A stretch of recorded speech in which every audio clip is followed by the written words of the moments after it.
sva Jerica in Janez. ter naš štirinožec Freja. Prosta. Lepo vi. Vrnila sva se z zaključka naše zakonske skupine Križevci pri Ljutomeru. Bili smo na Bukovniškem jezeru z nekaterimi izmed naših otrok, ki se še želijo udeležiti takšnih zaključkov. Ja, povej dale. Tako je to v naši družini, čeprav ni ravno tako, da zmeraj jaz vse povem. Ponovadi jaz dosti več govorim, v določenih situacijah Janez pa dela. No, glavno, najni otroci se naj distancirajo, zato tudi zdaj sama snemava. Ker imava 4 najstnike, ki so hvaležni za vsak odmik od njih. In zdaj bo počasi nevihta, tako da še moramo hitro nekaj povedati.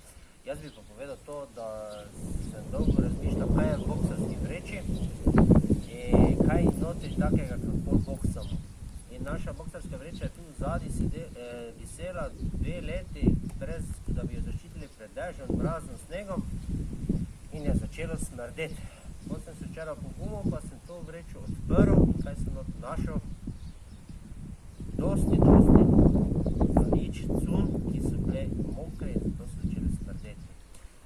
Mogoče lahko to povežemo s tem, da smo včasih kakšne boksarske vreče, ki zbiramo, pobiramo, nas se boksa, ampak čez čas začne smrdeti.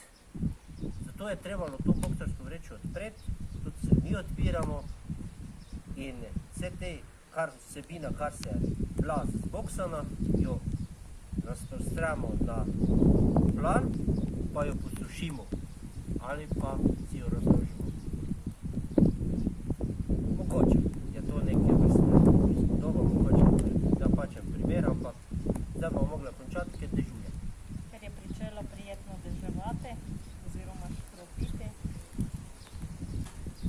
To je to. To je to, ja.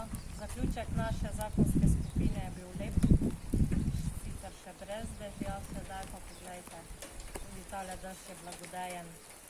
Zalije na tole našego malo posestvo. Bog poskrbi za vse po pravem času. Amen. Tudi za smrdeče boksarske vreče. No, to še bomo sušili. Kakšnega ljubčka da dobil? A ja, vidite.